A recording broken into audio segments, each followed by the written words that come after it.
सह प्रायोजक घड़ी डिटर्जेंट पाउडर, अब और अधिक शक्तिशाली, फेयर एंड लवली, डेढ़ दुगना गोरापन। तेल की कीमतों पर बोले प्रधानमंत्री मनमोहन सिंह, कम नहीं होंगे दाम, बाजार ही तय करेगा कीमत, डीजल से भी नियंत्रण हटाने के संकेत।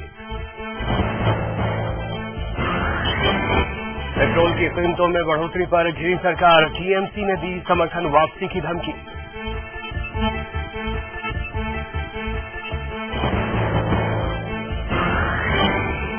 पेट्रोल की बढ़ी कीमतों का विरोध, यूपी के चंदौली में प्रदर्शन के दौरान बीजेपी और कांग्रेस कार्यकर्ताओं में झड़प।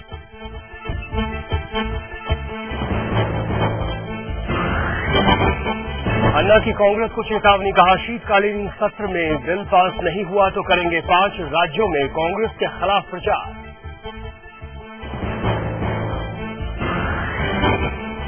भंवरी देवी केस में सीडी से सनसनी, भंवरी ने राजस्थान के बर्खास्त मंत्री महिपाल सिंह मदेरणा को ब्लैकमेल कर मांगे थे 7 करोड़ रुपए।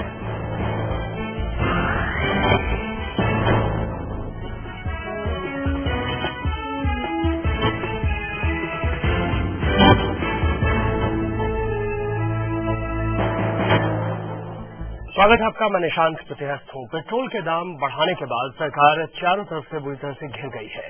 विपक्षी पार्टियों के साथ ही खुद सरकार में शामिल सबसे बड़े घटक दल टीएमसी की नाराजगी का भी सरकार को सामना करना पड़ रहा है।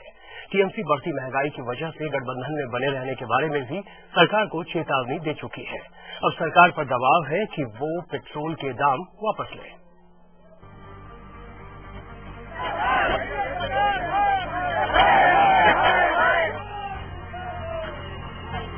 पेट्रोल के दामों में बढ़ोतरी को लेकर लोगों के साथ यूपीए सरकार में साझेदार टीएमसी भी बेहद गुस्से में है। टीएमसी के सांसदों ने कोलकाता में बैठक कर मौजूदा बढ़ोतरी का विरोध किया है। टीएमसी सुप्रीमो ममता बनर्जी ने साफ कर दिया है कि वो आम लोगों के लिए जिम्मेदार हैं, न कि कांग्रेस के लिए। टीएमसी की नाराजगी इसलिए भी है क्योंकि दामों को बढ़ाते हुए उसे विश्वास में नहीं लिया गया। আমরা সরকারের পরিক্রম হিসেবে থাকতে রাজি হই, এটা হচ্ছে আমাদের পার্লামেন্টের জাতীয় সিদ্ধান্ত এবং অল মিনিস্টার পরিচয় দিয়েছেন যে আমরা এই মুহূর্তে পরিক্রম এবং সরকার ছেড়ে বেরিয়ে আসা থাকছে। তার কারণ হচ্ছে মানুষের প্রতি যদি এইভাবে বোঝার চাপে তাহলে আমাদের সরকারের থেকে কোনো লাভ নেই। আমাদের একজন ক্যাবিনেট মিনিস্টার আছেন, সদর মিনিস্টার অফ স্টেট আছে, তাদের তো কিছুই নেই। আর একজন মিনিস্টার আছেন ঠিকই, কিন্তু তার কথাটা সেভাবে গুরুত্ব দেওয়া হয় না। সুতরাং আমরা একটা জিনিসের জন্য মানুষের উপর বোঝা বাড়াতে রাজি নই, এটা ঠিক হচ্ছে না। पेट्रोल के दाम बढ़ने के बाद तो जैसे बीजेपी को बैठे बिठाए विरोध करने का मुद्दा ही मिल गया। अमृतसर से बीजेपी सांसद नवजोत सिंह सिद्धू ने महंगाई का पुतला जलाते हुए केंद्र सरकार को गूंगी और बहरी बताया है। सरकार गूंगी भी है और बहरी भी है, क्योंकि बहरे कानों तक अगर आवाज पहुंचानी हो तो धमाका बहुत जरूरी है। कुंभकर्ण की नींद सो रही इस सरकार को जगाना बहुत जरूरी है। ना इस सरकार की नीति है न नियत है। गरीब आदमी को कुचल रही है सरकार। कांग्रेस का हाथ आम आदमी की गाल पे थप्पड़ बनकर रोज गूंज रहा है। पेट्रोल के दाम एक साल में 6 बार बढ़ गए, 2 महीने में 2 बार बढ़ गए।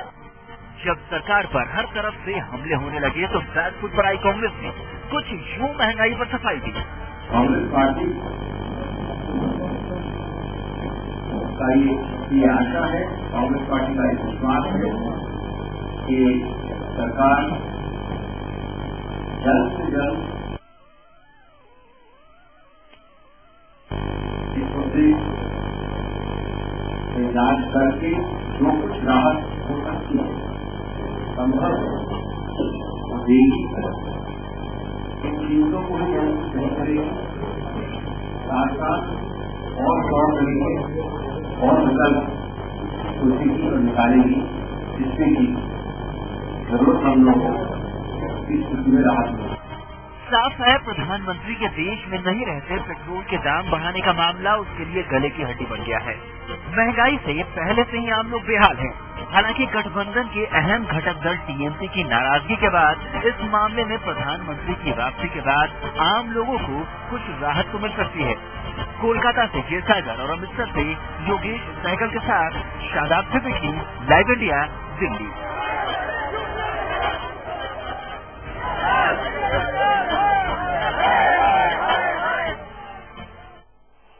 संतोष पाठक हमारे संवाददाता इस खबर पर लगातार नजर बनाए हुए हैं, उनका हम रुख कर सकते हैं। संतोष, अगर दिन भर को हम देखें, जिस तरह से विपक्ष भी लगातार हमले कर रहा है, तेज कर रहा है हमले और चौतरफा विरोध, लेकिन प्रधानमंत्री अटल है।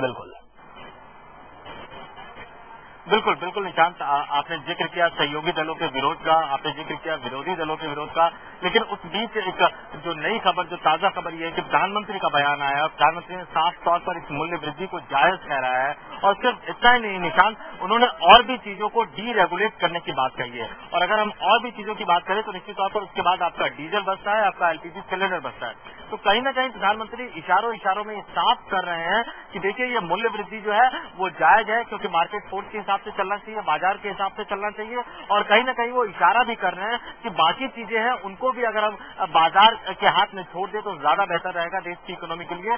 साफ तौर पर प्रधानमंत्री का इशारा कि वो अपने इस कदम से पीछे नहीं हटने वाले हैं। और कहीं न कहीं एक उम्मीद, एक आस बनी थी कि सहयोगी दलों के इतने कड़े तेवर के बीच शायद सरकार जो है वो रोल बैक का फैसला करे। प्रधानमंत्री ने साफ कर दिया है कि ये मूल्य वृद्धि वापस नहीं होगी, भले ही इशारों में किया हो, लेकिन बहुत ही दृढ़ प्रकार से उन्होंने साफ कर दिया है कि ये मूल्य वृद्धि वापस नहीं होगी। और ये अपने आप एक बड़ी ताज्जुब की बात है निशांत, कि जिस तरह का रुख आ रहा है सहयोगी दलों का, खासतौर से जो टीएमसी ने जो मांग की है कि अब अगर इसको रोल बैक नहीं किया गया तो शायद वो सरकार से वापस जाने पर भी सोच सकते हैं। उनके सांसदों का बहुत ज्यादा दबाव है, डीएमके की तरफ से जिस तरह की डिमांड आई है रोल बैक की, उसके बावजूद प्रधानमंत्री का यह रवैया अपने आप में कई सवाल खड़े करता है निशांत।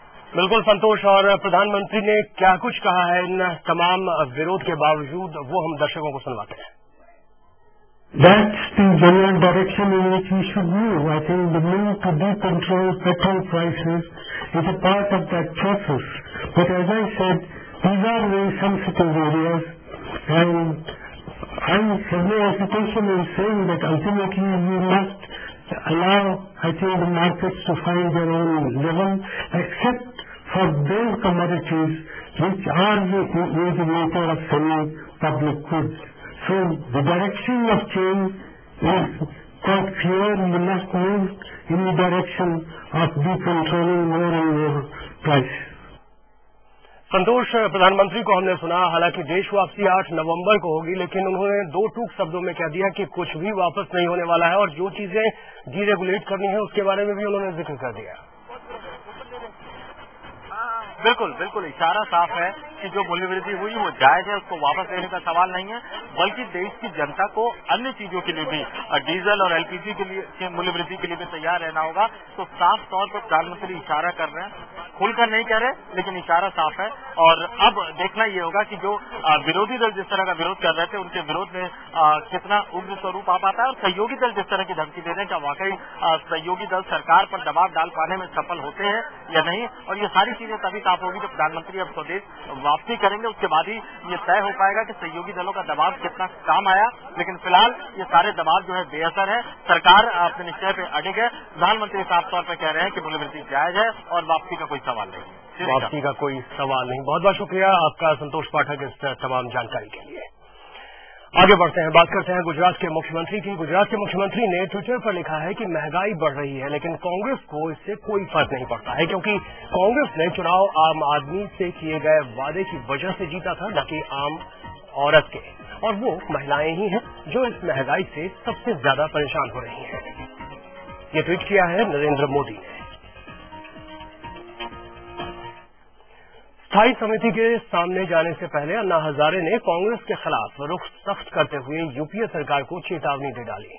अन्ना हजारे ने अचानक रुख बदलते हुए ऐलान किया कि अगर संसद के शीतकालीन सत्र में जन लोकपाल बिल पारित नहीं हुआ तो वो उन 5 राज्यों में कांग्रेस के खिलाफ प्रचार करेंगे जहां अगले साल विधानसभा चुनाव होने वाले हैं।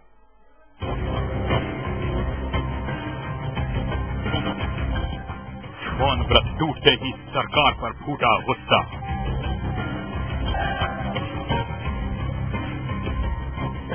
अन्ना की हुंकार।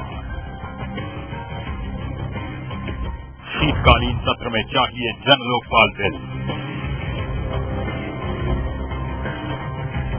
19 दिनों तक मौन व्रत पर रहे अन्ना हजारे ने व्रत तोड़ते ही सरकार पर हल्ला बोल दिया।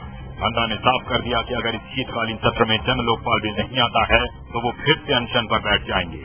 अनशन करेंगे, मैं यह कह क्या शुरू में अनशन करेंगे 3 दिन तक, उसके बाद मेरा टूर शुरू हो जाएगा जब ये 5 राज्यों का इलेक्शन आएगा उस टाइम।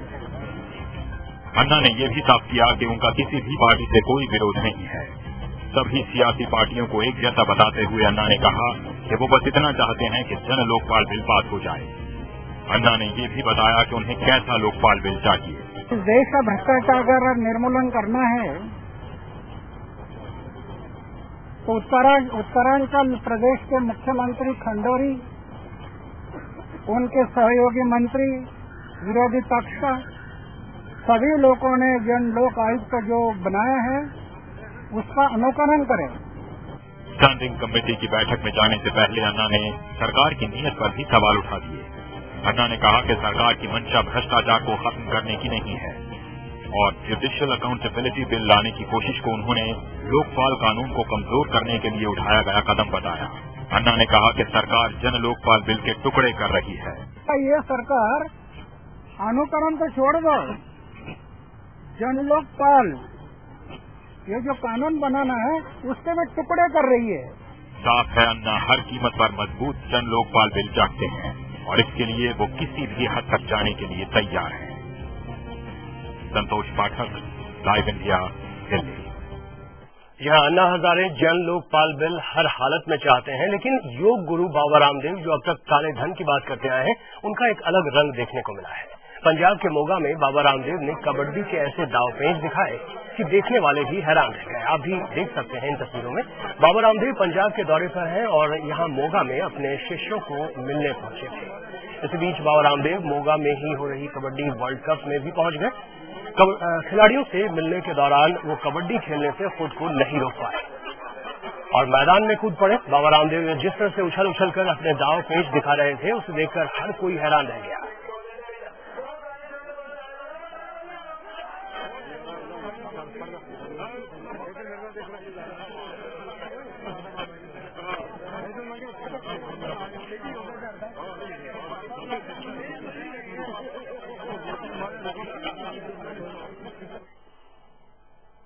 यारों का एक छोटे से ब्रेक करिए, जल्द हाजिर होते हैं तमाम अपडेट के साथ। आप देखते हैं लाइव इंडिया।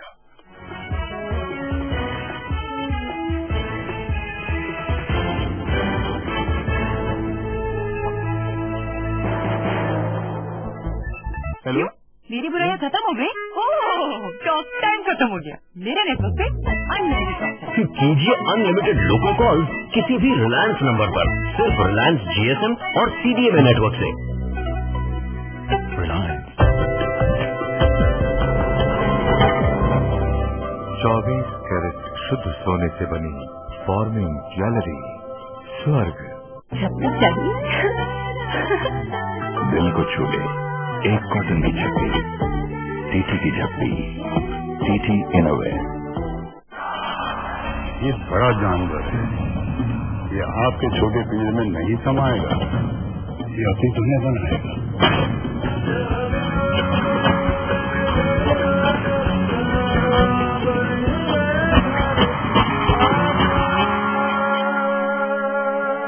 बेटा तुम तैयार नहीं हो? आई एम रेडी मम्मा। इतने पुराने कपड़े पहन के चलोगी? स्कर्ट देखो कितनी छोटी हो गई है। बट मम्मी लेटेस्ट है। तो बाकी का टाइम डैडी देखो ना। देखिए, तैयार हो जा बेटा, पार्टी के लिए लेट हो रहा है। जरूरत पड़ने पर फ्रेंड्स अवार्ड भी बनते हैं। बच्चों के लिए माँ बाप क्या क्या रोल अदा करते हैं। आशीर्वाद सिलेक्टेड फरवरी, कुछ खट्टी कुछ मीठी। 21 नवंबर से रात 9:30 बजे सिर्फ सोनी पर।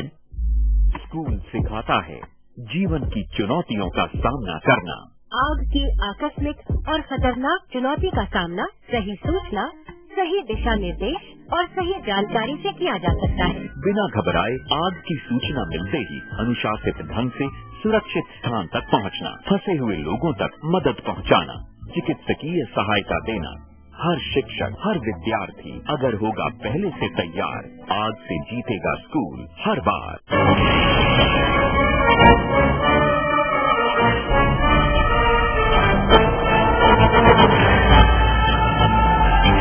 ये तो बहुत कम है? कुछ भी खाते हैं इनके तन को लगता ही नहीं। इन्हें एनर्जिक 31 दीजिए। एनर्जिक 31? जी हाँ, तंदुरुस्ती व ताजगी के लिए एनर्जिक 31 कैप्सूल। ये है राजकुमारी मान्यता, रहती है आलीशान महल में, रोज नए पकवानों का लुत्फ उठाती है। एक जोड़ी कपड़ा सिर्फ एक ही बार पहनती है और दिन में सपने देखती है, लेकिन कुछ सपने पलक झपकते ही सच हो जाते हैं। पलकों के पीछे छिपे ख्वाब सच होने पर अक्सर नींद उड़ा देते हैं। इमामी रैपिड एयर प्रेजेंट्स देखा एक ख्वाब 21 नवंबर से सोमवार से शुक्रवार रात 9:15 बजे सिर्फ सोनी पर।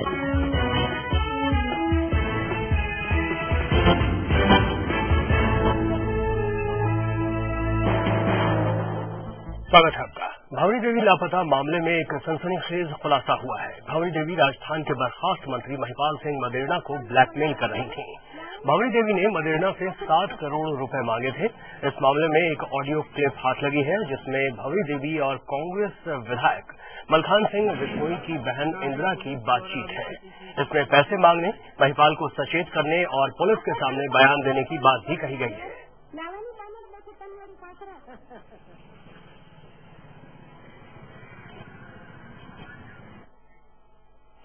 सुप्रीम कोर्ट ने राज्य सरकारों और केंद्र को नोटिस भेजकर जवाब तलब किया है कि आपराधिक मामलों में आरोपी सांसदों के खिलाफ सुनवाई फास्ट ट्रैक कोर्ट में क्यों न कराई जाए। कोर्ट ने इन सरकारों से 4 सप्ताह में अपना जवाब पेश करने को कहा है। ये नोटिस पूर्व निर्वाचन आयुक्त जेएम लिंगदोह की याचिका पर जारी किए गए। लिंगदोह ने अपने याचिका में कोर्ट से गुहार62 थी कि देश के 162 सांसदों पर आपराधिक मुकदमे चल रहे हैं और 75 सांसदों के खिलाफ गंभीर आपराधिक मामले लंबित हैं। सुनवाई के दौरान अदालत ने भी कहा कि हम इन आंकड़ों को देखकर हैरान हैं। याचिका में इन दागी सांसदों के खिलाफ लंबित मुकदमों की सुनवाई फास्ट ट्रैक कोर्ट में कराए जाने की मांग की गई है। हमारा कहना पिटीशन में मेनली ये है कि जब fast track court, CD trial वगैरह सब सुप्रीम कोर्ट ने ऑलरेडी एस्टैब्लिश किया हुआ है पूर्ववत एक जजमेंट के थ्रू, तो क्यों ना वो प्रक्रिया इन लोगों के खिलाफ भी लागू हो, ताकि ये सारे केसेस जल्दी से फास्ट ट्रैक कोर्ट में सुनवाई पर लाए जा सकें। भ्रष्ट अफसरों पर लगाम कसने और बिहार से लेकर उड़ीसा तक करप्ट अफसरों की संपत्ति जब्त करने का सिलसिला बेशक चल पड़ा हो। भ्रष्ट अफसरों के घर में अब स्कूल और अस्पताल बनाकर उन्हें सख्त संदेश दिए जा रहे हों, लेकिन भ्रष्टाचारियों पर लगाम कसने का ये नायाब फार्मूला बिहार के मुख्यमंत्री नीतीश कुमार के दिमाग की उपज है। देश में पहली बार भ्रष्ट अफसरों की संपत्ति जब्त कर वहां बच्चों का स्कूल बनाने की पहल की गई। अब ये रंग ला रही है।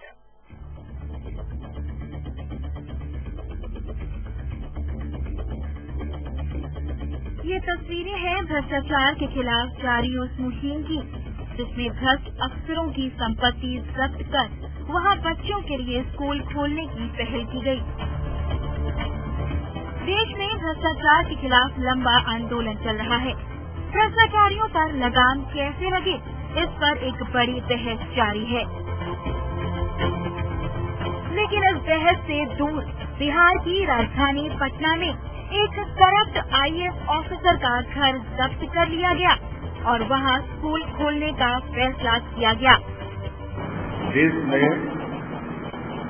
ये पहली बार हो रहा है कि 10 लोक सेवक की संपत्ति कंफिस्केट की है, और इसके बाद जो आगे का कदम है वह भी शायद देश में पहली बार होगा कि अगर किन्हीं का मकान राज्यसात किया जाता है, कंफिस्केट किया जाता है, तो उसमें स्कूल खोला गया।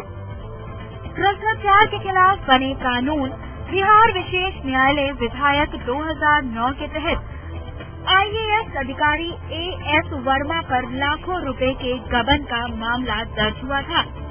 आईएएस अधिकारी पर लगे आरोप कोर्ट में सही साबित हुए, जिसके बाद कोर्ट ने अधिकारी से 1 करोड़ 43 लाख रुपए वसूलने का आदेश दिया। कोर्ट के आदेश पर भ्रष्ट अधिकारी का घर सील कर दिया गया। अब इस घर में बच्चों का स्कूल चलाया जा रहा है। मुख्यमंत्री नीतीश कुमार के मुताबिक इस तरह की घटना से भ्रष्टाचार और भ्रष्टाचारियों पर नकेल कसने में मदद मिलेगी। अगर भ्रष्टाचार से लड़ने का संकल्प हो और दृढ़तापूर्वक लेकिन कानून का पालन करते हुए आप अपना कदम बढ़ाएंगे तो जरूर भ्रष्टाचार को दूर करने के लिए बड़ा से बड़ा कदम उठाने में कामयाबी मिल सकती है। उसी का ये उदाहरण है। भारत के जो कानून हैं आज भी उसमें इतनी क्षमता है। हाँ, कई जगहों पर कानून और सख्त बनाने की जरूरत है, जैसा कि हम लोगों ने बताया। मुख्यमंत्री नीतीश अपने फैसले से काफी उत्साहित नजर आ रहे हैं। ऐसे वक्त में जब देश में भ्रष्टाचार एक बड़ा मुद्दा बन चुका है, आम आदमी भ्रष्टाचार के खिलाफ सड़कों पर उतरने को मजबूर हो गया है। सड़क से संसद तक भ्रष्टाचार और भ्रष्टाचारियों से निपटने के मुद्दे पर बहस जारी है। ऐसी हालत में भ्रष्ट अफसर पर लगाम कसने की नीतीश की ये पहल वाकई एक अच्छी शुरुआत कही जा सकती है।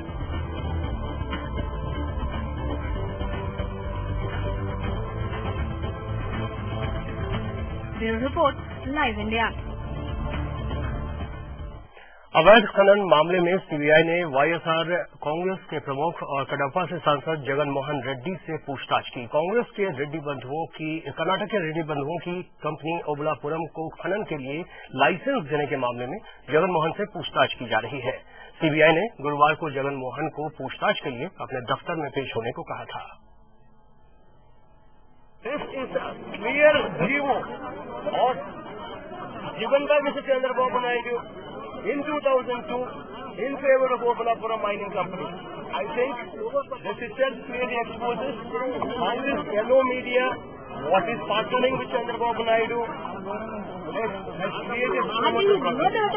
This view is to be taken into consideration. I ask the CBI to please take the consideration of this view and also inquire Chandrababu Naidu as to why he did this favor to them. यहाँ वक्त एक छोटे से break का जल्द हाजिर होते हैं। आप देखते हैं लाइव इंडिया।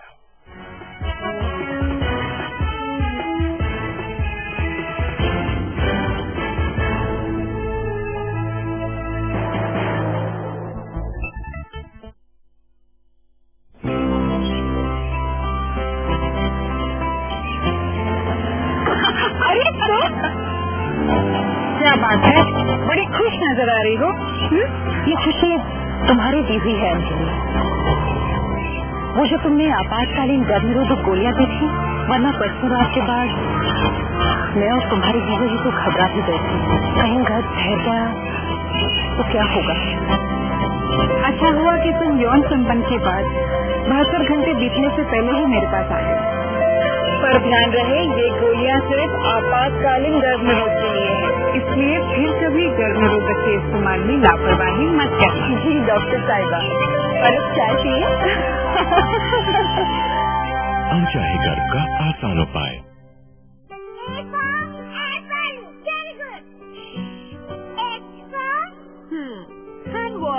बच्चों को अच्छी आदतें सिखाई जाए तो हमेशा साथ रहती है, जैसे कि हैंड वॉश। सिर्फ हैंड वॉश नहीं, बल्कि एक हेल्दी हैंड वॉश जो गंदे हाथ लगने के कारण आम साबुन नहीं दे पाता। इसलिए नया डेटॉल हैंड वॉश, जिसकी हर बूंद है अनछुई और दे बीमारी वाले कीटाणुओं से 10 गुना ज्यादा सुरक्षा। और अब नई खुशबुओं के साथ डेटॉल 100% श्योर।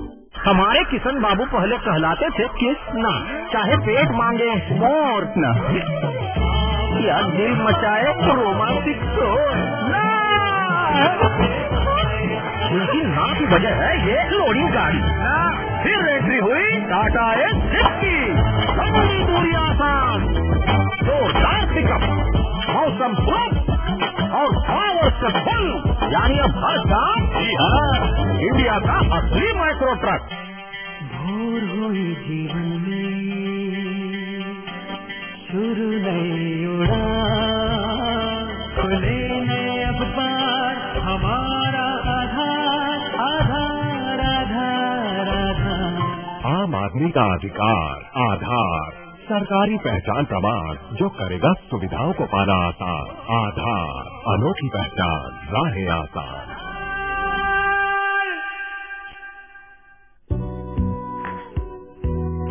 फूलों की खुशबू और नारियल की खास लुंगी पेश है नया वीनस मॉइस्चराइजिंग कोकोनट सोप जो दे आपको सॉफ्ट स्किन।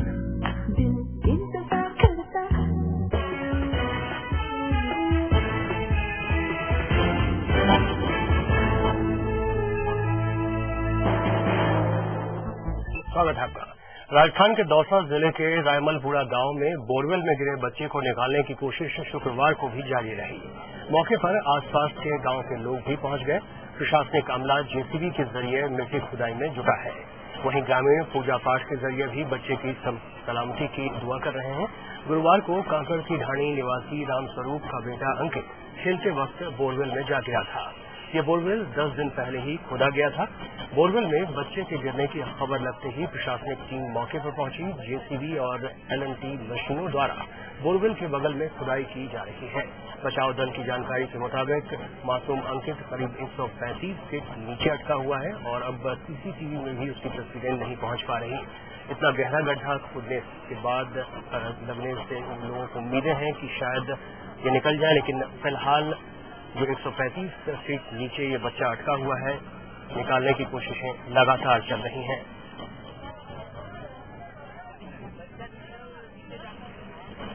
भीमनगर के अचोड़ा में धार्मिक महोत्सव में कांटा लगा गाने पर डांस हुआ। वो भी इस गाने पर डांस किया मशहूर आइटम गर्ल शेफाली जयवाला ने। इस मंच पर शेफाली जयवाला अपने मनमोहक अदाओं से लोगों को लुभा रही थी।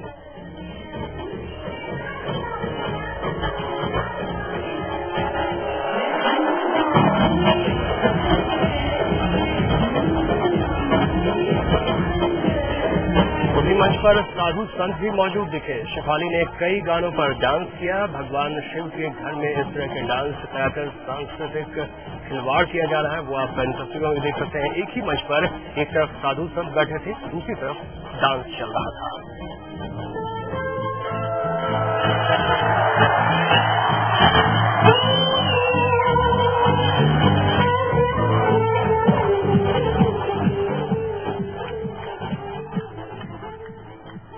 आगे बढ़ते हैं। कश्मीर घाटी के कुछ भागों में बर्फ गिरने और बारिश होने से गुलमर्ग में तापमान 0 से नीचे चला गया है। मौसम विभाग के अधिकारियों ने बताया कि बारामूला जिले के गुलमर्ग स्थित मशहूर स्कीइंग रिसोर्ट इलाके में भारी बर्फबारी हुई है, जबकि राज्य की गर्मियों की राजधानी श्रीनगर समेत उत्तरी कश्मीर के कई शहरों में बारिश हुई है। गुलमर्ग में 2.5 इंच से भी ज्यादा बर्फ गिरी है, जिससे वहां का न्यूनतम तापमान 0 से 2.2 डिग्री सेल्सियस तक नीचे चला गया है। श्रीनगर में 0.8 मिलीमीटर वर्षा आंकी गई। लेह शहर और लद्दाख क्षेत्र में न्यूनतम तापमान 0 से 4 डिग्री सेल्सियस नीचे दर्ज किया गया है।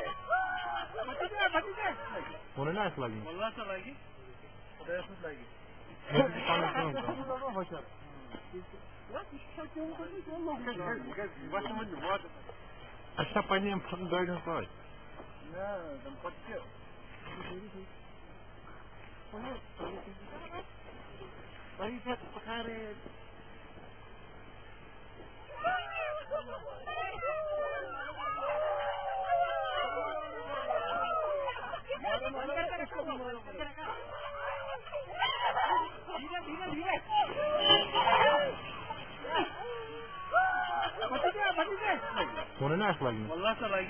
कश्मीर घाटी की यह तस्वीर आप देख रहे हैं, जहां पर गुलमर्ग में तापमान 0 से नीचे चला गया है। 2.5 इंच से भी ज्यादा यहां बर्फ गिरी है। लाइव इंडिया के इस बुलेटिन में इतना ही। दीजिए इजाजत, नमस्कार।